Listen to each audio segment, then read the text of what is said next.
It's me again, Tabatha Mudra, with this time art director Alejandro Avila. Tell me how to say it again. Avila. Avila. I love it. Avila. Alejandro Avila. And we're here to talk all the things behind the scenes on Pit Bulls and Piranhas. And we're so excited because Alejandro has not seen the full screening yet, but soon will on Thursday. So this is super, I don't know, yeah, it's just overall exciting to learn more about what you did on set. Introduce yourself and what were your roles and goals, and how did you play on set? Yeah, so I was the art director and prop master for Pit Bulls and Piranhas. I assisted Gio, the production designer, in just realizing everything that's on the screen, all the art stuff, meaning the things on the walls, the things that actors are handling, anything that wasn't there at the location when we got there. Even once we get there at the location, moving that stuff around, that was our responsibility, to find the look and feel of the world. Mm-hmm. So the entire visual world, as well as the tactile world that each character is living in, is your role and goal on set. Mm-hmm. That's fascinating. It seems like a huge job. I know there were a lot of bins, many carloads or truckloads of things. These characters required quite a few specific props. I'm trying to think. We had a pregnancy belly. We had a very specific gun that you found. Where'd you find it? I looked around different rental houses. There weren't too many in Florida. The one we did find, I think it was sourced from Virginia. There is a company that sells, that rents out prop firearms for stage shows and films, things like that. And they were very helpful in helping us find the specific type, because there are a bunch of different types. Ones that can fire blanks, ones that just don't do anything. The one we got just doesn't do anything. It just looks like a gun and that's it. And then I handled the care of it on set. So just making sure that it's only out exactly when it needs to be out, and that everybody knows what it is and where it is, so that we have a safe set. Yes, that was a huge tackled thing. Like, you were on top of that. It was wonderful. And we had to play with that gun a lot. It was in the small of Dan's back for most of his scenes. And then it even had a featured moment where it was positioned, dropped, kicked, and then assessed by our youngest child actor. That was a curious, very intense scene. Tell me what goes on behind the scenes in the art direction and the prop mastering. What's going on that no one knows about? Sure. This proof of concept film involved a lot of sourcing, because it's a period piece, and so a lot of the items from this time period are, considered old and often thrown out. So before the film, Gio and I would hit up all the thrift stores and just used item places. And there was also action that involved like destruction of furniture, stuff like that, and actors moving around. So we also built a breakaway table, and we purchased some breakaway glasses, so that we can have as much destruction as the script calls for, and it'll still be safe for the actors. So I didn't even know that you built that table. The table shows up, like I said, it's like so important. I'm like, thank you for everything I know you did, but thank you for everything I don't know you did, because everyone's working on their respected like geniuses. And then I saw the table and I just thought it was a purchase from a vintage store or something. No, no, no. It was so well done that it looked like it was purchased from a vintage store. So thank you. What was that? You were in your workshop and you built a breakaway table. Yeah, it was made with cardboard for like the tabletops, and then it's a very delicate balancing act of making it so that it just kind of crumbles, but only when you want it to, and not when you're just having it on set. And it worked. It stood there. We were able to put things on top of it, and it was able to hold the weight of a lamp. And then when the time came for it to be destroyed, it fell apart. I remember this very clearly. It had also an ashtray. It had props all over it at some point. Mm-hmm. Yeah, that is very cool. What challenges did you face on this project, and how did you overcome them? Yeah, I mean, the locations were I mean, for the script they were fantastic. For the finished product, they were exactly the places that it needed to be. There's a lot of like it was on location. Like, this was super duper filmed on location, and what that meant was it was uncomfortable, and it didn't help being in Florida that it's so hot and humid, and we had to deal with rain, we had to deal with excessive heat. The way I dealt with that was just sheer force of will and tenacity, and just dressing for the weather. Yeah, I would say the same. Like, I tried to get everyone to come to the locations to really see what we were working with, and how at the first location it had to be skeletal crew. And then at the second location, we had to prepare as best as possible, because now we have space, but we are with all the elements. And I don't think anyone I'm sure in life it's happened, but has experienced this many hurdles with 2 locations. And not to mention, these locations took 2 years to find, because you had to go door to door and literally search on Google Earth to find Larry's location, and then driving to every mobile home park from West Palm Beach to Miami, only to have the final last mobile home park be Teresa's yes. And it was a hot, sweaty mess. Yes, it was. And in a lot of the scenes, there's authentic sweat. We brought sweat because they were supposed to be sweaty. We didn't need to use it. What was your favorite part about being on set? It's definitely the people. We had a great team. The production designer I've worked with before, so we just get along super well.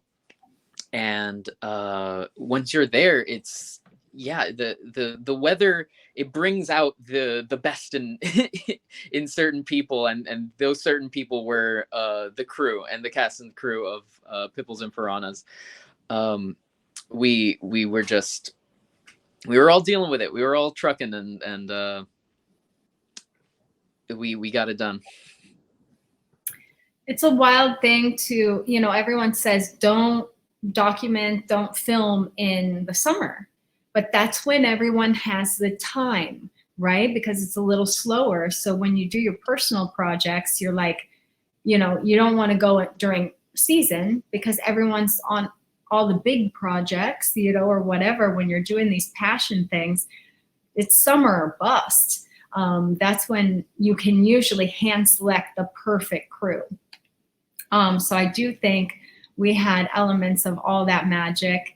And Giovanna Espinal, I always say Gio, and just like I call you Ollie, and I'm like, I don't know why that I have to abbreviate everything. She was so clear that you were the one to be on this set. Like from day one, she was like, I know I'm gonna need help.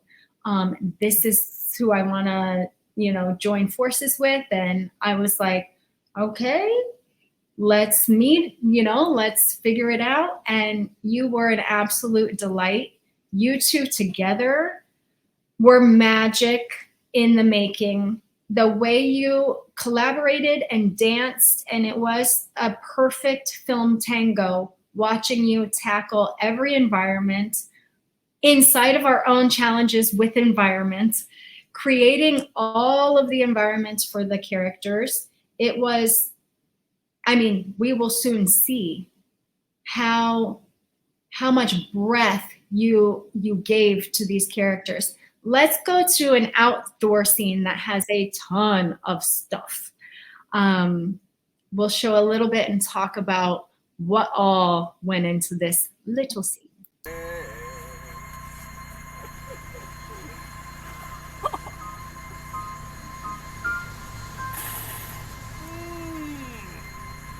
Manna from heaven. Yeah. So all the stuff that's there.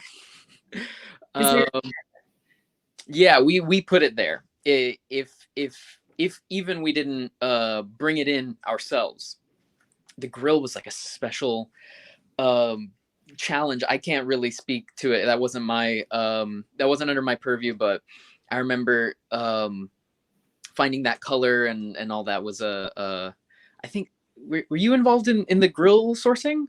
Yes, I was.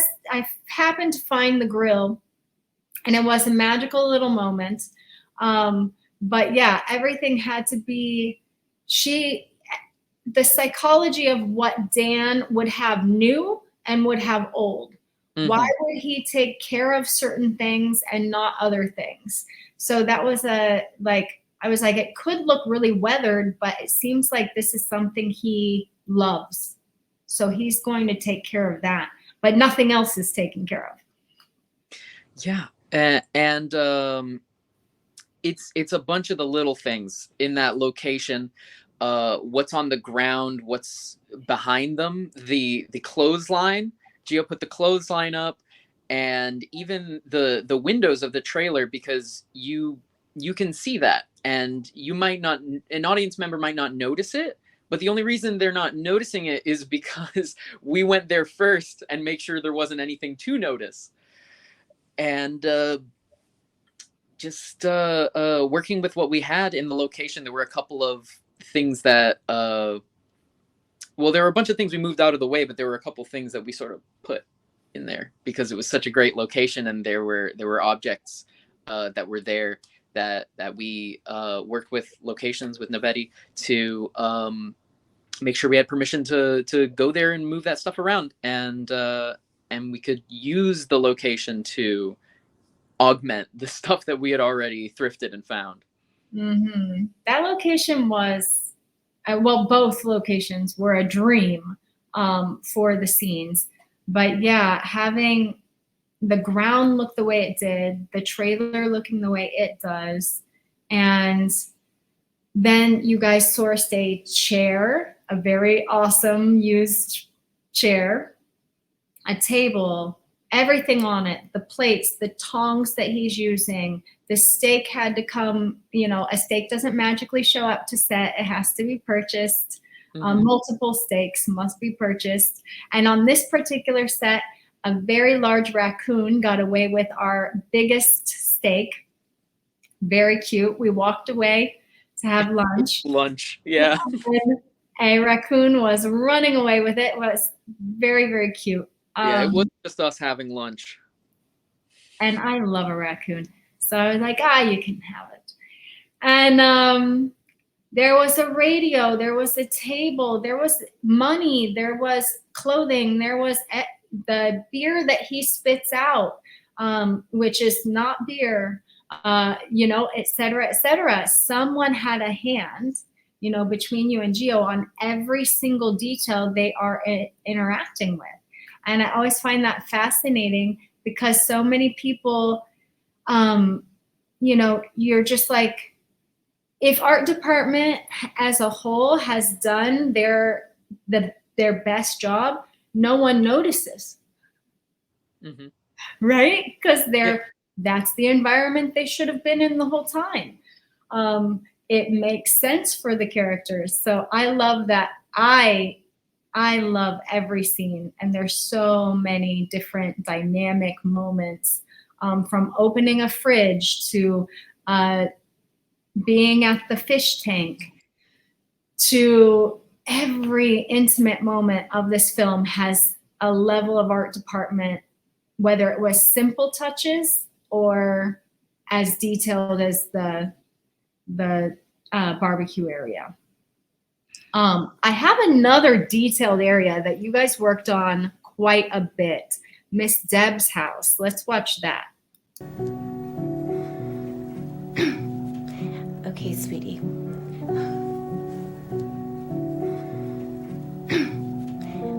Your plate goes like this. Miss Deb's house. Yeah, I love Miss Deb's house. The environment's perfect, predated 1970s. You had, I mean, so we're shooting 3 angles. All 3, and then one character this way, one character this way, and everything had to be perfectly placed so that it made sense for that shot. I remember you getting reflections on the spoons, and like we were testing everything because that whole room was just reflecting everything. There was glass everywhere, and but it ended up being such a beautifully lit scene, dynamic with the warmth from the walls, and it's just a really, but there's a ton of stuff going on in that scene. There's a table that did not exist. Right. Pretty much everything you see outside of the background, right? Some of that was there. Everything you see in that was brought in. Everything original was taken down. The table was taken out, all of the artwork was taken out, and all new character props were brought in. And we had, I think, 5 hours at that location only. We had to move fast. Yeah. And tons of food. I don't know who was in charge of the food, but there was a lot of food, and all the things that the food had to go on, plates, placemats, silverware, all again appropriate for the time. So that was really fun. Keeping in mind the other departments too, because all of this silverware and plates, especially that the actors are handling, they're going to be making noise that the sound person is not going to appreciate if it's overlapping with the dialogue. So we also experimented with different placemats and stuff like that with the movement.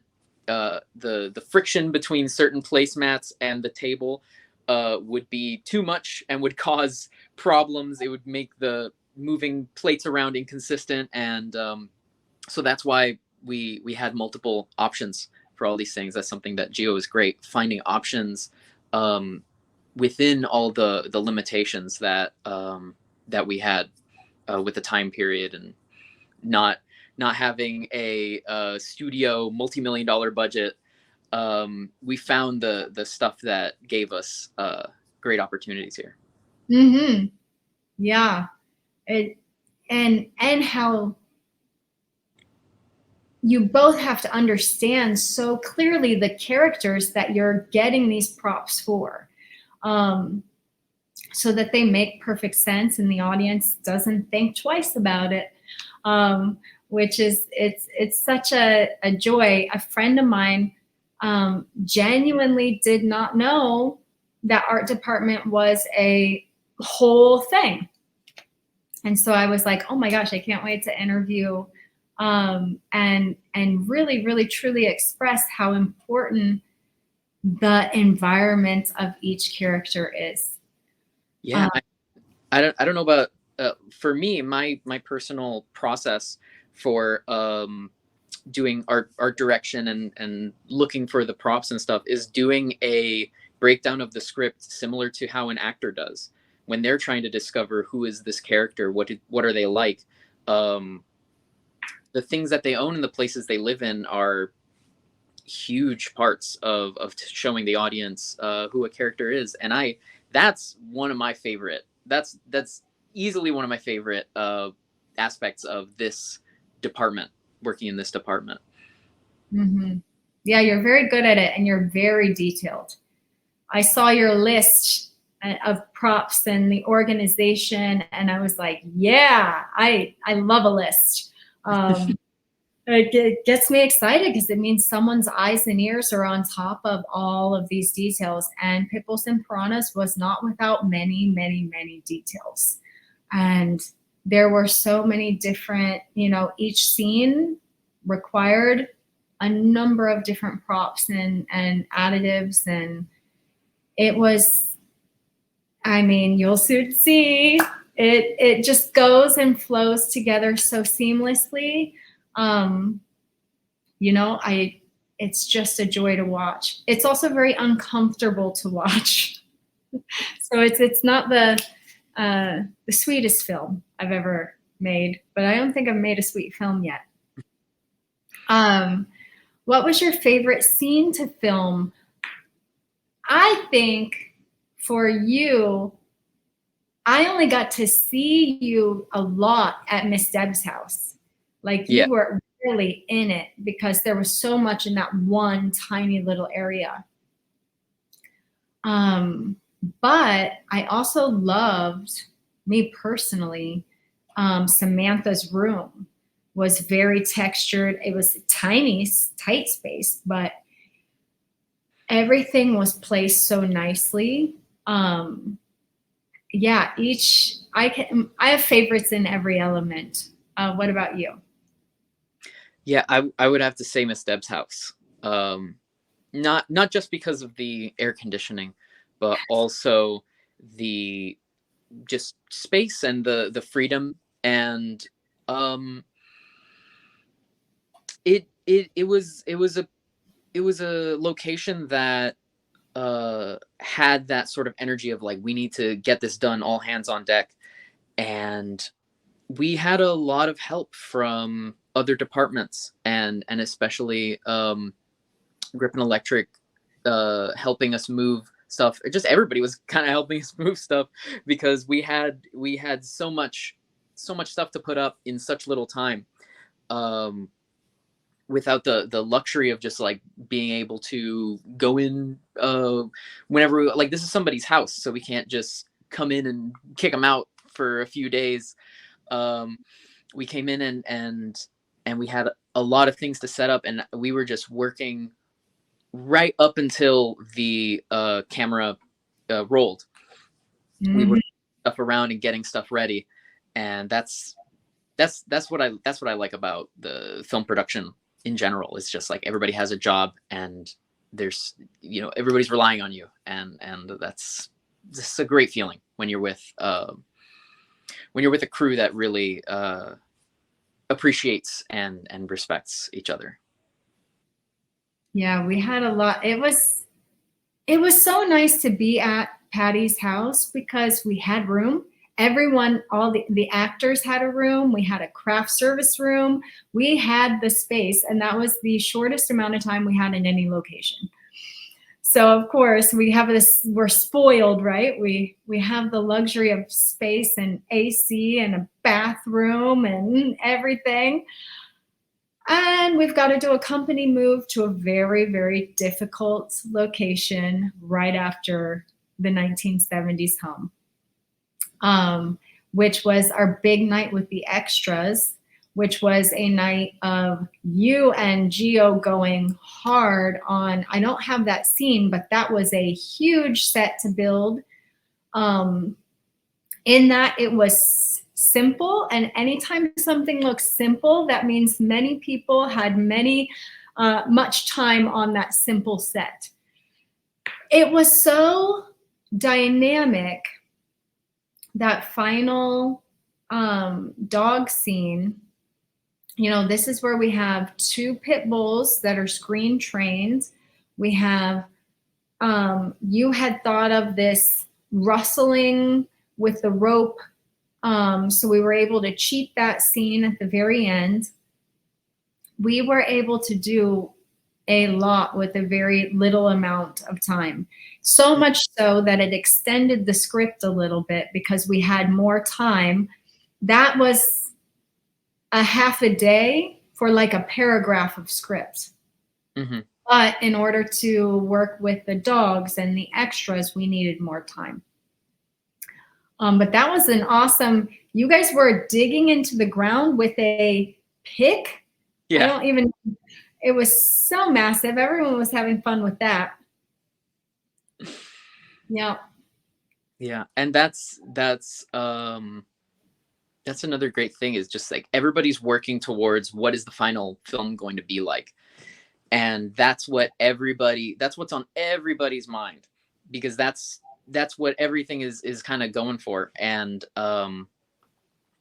just having as much material and as much variety once you get into the editing room and get the opportunity to like really build what the film's going to be, is why we're there for those like few days. Because you know, something done in the like 10 minutes in production could be the thing that clarifies some plot point that you later realize, like, hold on, people are going to be confused here. But having the foresight of filming something that was there can solve huge problems later down the line. Absolutely. We had a couple shots exactly like that, where we weren't sure if we had that kind of huggable tether. And so we had to, you know, bring this pickup shot, as we say, but we were still filming. There was no picking up. We had a period piece. So on top of that, that already is a hurdle and a challenge in itself. Then we have child actor, then we have dogs, fish, firearm, you know, just a number of hurdles that picking up shots was not in the cards. We needed to get all of our shots in those production days. That was the commitment. And the script was only, I think, 7.5, 8 pages. And it's now a 15-minute film.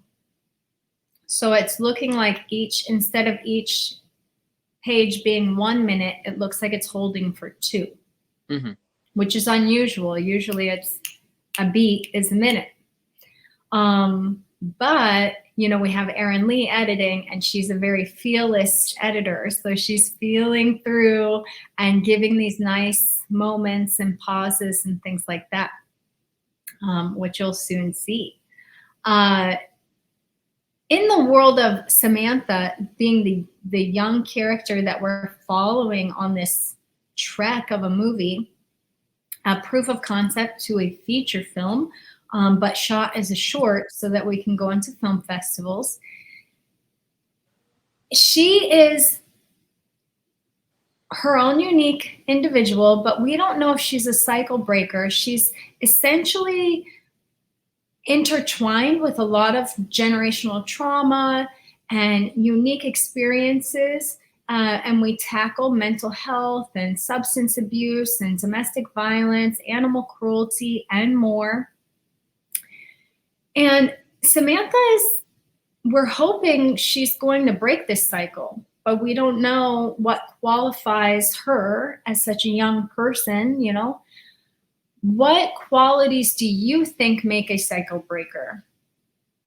Personality traits, mental strengths. Yeah,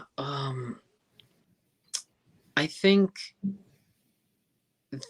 that, of course, there needs to be, you know, the strength, the bravery to try to look and see that there's self-awareness of what is happening and is it good, um, but also imagination to imagine how things could be different and find something that you can do.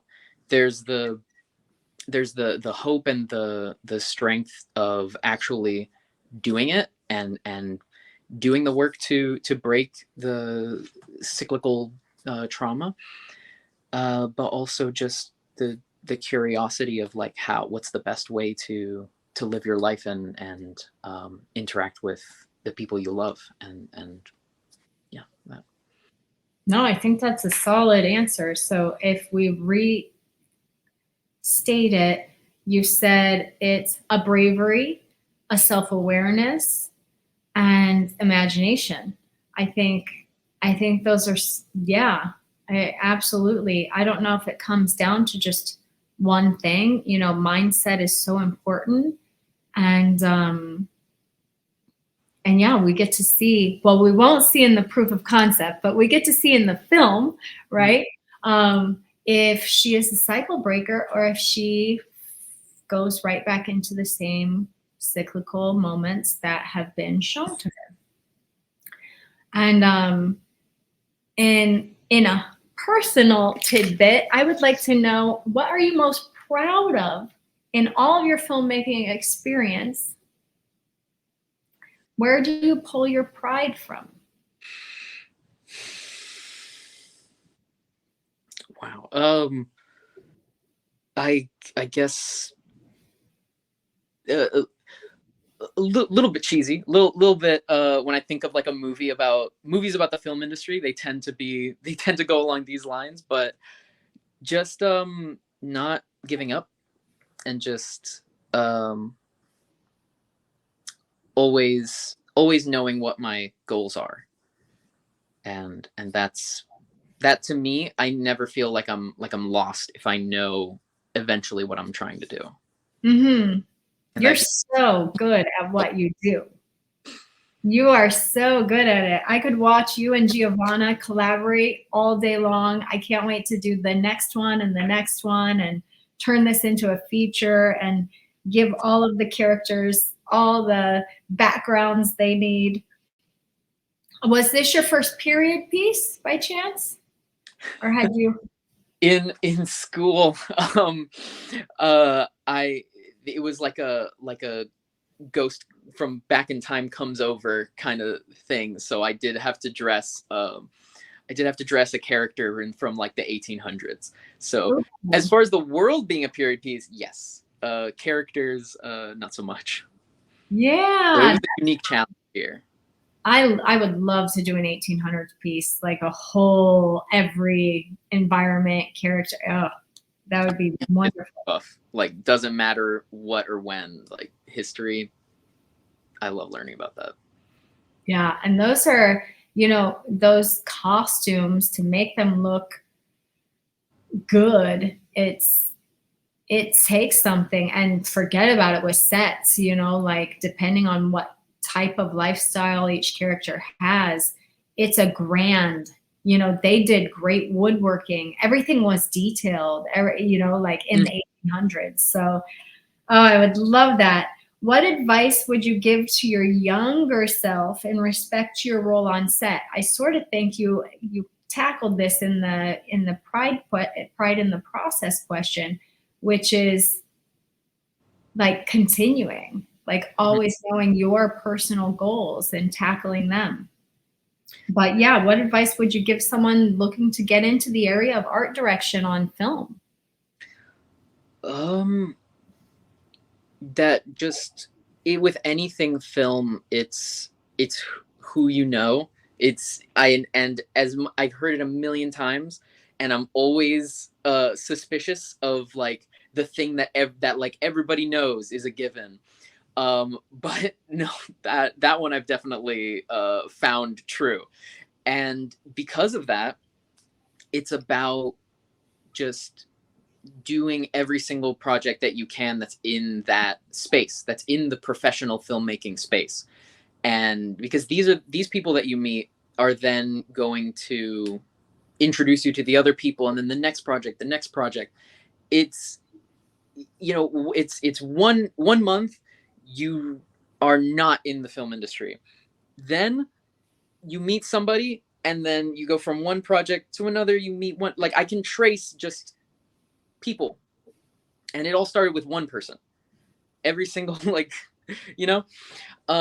So to sum it all up, the advice would be, take the job, no matter how small, no matter what you're concerned about, because at the end of the day, you're going to meet people who are working, and that's how you get where you're going to go.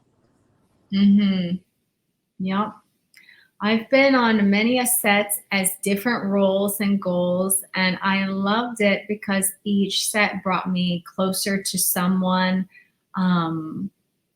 and somewhere, a new project. Everyone's working on their own thing. I know you're working on a really cool thing right now with quite a few people. It's an animation, yes? Mhm. Yeah, what's it Yeah, called? it's called Moon Rocks. Moon Rocks. And that's got a little buzz in the community of filmmakers. So that's pretty fun. Is there any one person that stood out to you on set? Here's your highlight moment. You could shout them out. Well, it's got to be Giovanna. It's got to be my production designer that I work with so much, and we were just on the same page. We there was so much time even before we got on set that we were working on this and like brainstorming about it. We were able to split up roles and fill in each other's gaps, because there's so many things to keep in mind while you're on set that no one person can keep track of them. It's completely unrealistic, you know. So especially with, you know, just the prop firearm, you need somebody who's putting all of their attention to this. And yeah, if I could do like a extra bonus one, Nabedi was such a great help as locations, and also just being the one with the, that's giving us the food, right, in Crafty, and keeping our morale up. It's that role is definitely one of the biggest unsung heroes, because they like they're not seen on the, like what they're doing is not seen on the screen, because they enable the rest of the crew to create the stuff that ends up on screen. Absolutely. I say, you know, there's nobody awards craft services, but we had an award-winning craft service. We had award-winning locations. We had award-winning, but those are those unsung moments. And you're like, well, at least we can shout out, you know, like, Betty, thank you so much. Absolutely. And like I said, you and Giovanna were two peas in the same art department pod. It was, I would suggest, request all of the things. You two were hands down that just fantastic. I trusted every movement you made. It was so comforting to know that you were on the project. Thanks. And then, what is the greatest lesson you have learned in your life? Oh boy. Greatest lesson. Well, I'll tell you one that I'm really grateful for. It's that mosquitoes are like to be in dark places. So don't wear black when you're in outdoors in Florida. you can kind of make that something larger of like know where you're gonna be and be prepared.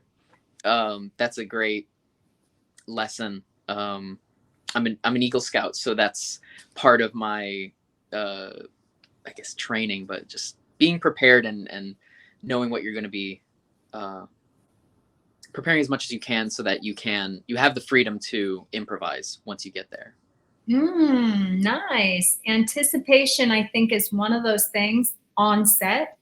Every person has to have a level of anticipation inside of their respected roles and goals. So I could definitely get with that as a life lesson. I think it's funny in the mosquito bit. Because everybody on set, they want to wear black. Yep. They don't want to reflect light. But that's something I keep telling people in Miami as much as I can. Don't wear black if you're going to be filming outdoors here. Oh my gosh. Good one. And then if you had a magic door that opened to anywhere, where would it lead you? It would be a moving door, and it would follow my loved ones. Yeah. Yeah. Aw, shucks. That's a sweet answer. That's it. That's all we have for this part of the show. I can't wait to see your reaction on Thursday, and just celebrate with everyone, cast and crew, in this very important WIP screening. Woo! Great. And for now, we will sign off. We will end stream. Thank you so much, Alejandro. And ciao for now. Bye.